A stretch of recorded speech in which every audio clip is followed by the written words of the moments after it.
Today we're going to learn about using army surplus parkas as a substitute for expensive consumer parkas. These parkas also work good for working outside in the cold. Now I'm going to put on some nylon wind pants.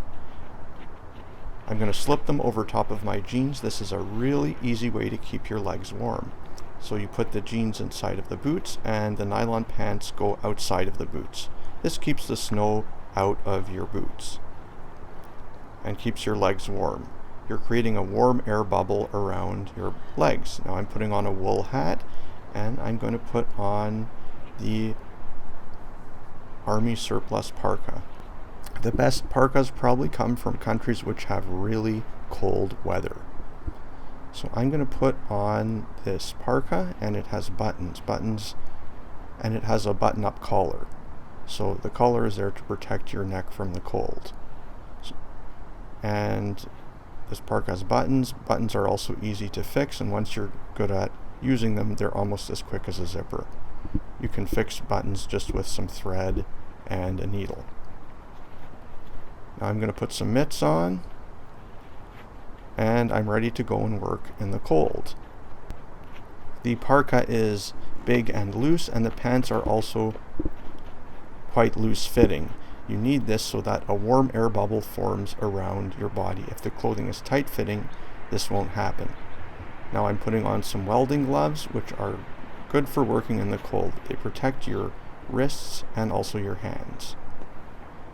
This coat has really big pockets, and these are very useful to store gloves, hats, or whatever you want. I'm putting on the welding gloves again, and you can see I sort of slip them over the coat a little bit, and this coat is very big. It looks like it's way too big for me, but that's how it's supposed to be, and the pants are also too loose, because when the coat is too big or very big, you have an air bubble which forms inside. It's kind of almost like wearing a tent. The Inuit clothing is like this. Now I can put the hat and gloves into the pockets, and I can also switch my glasses for some safety glasses.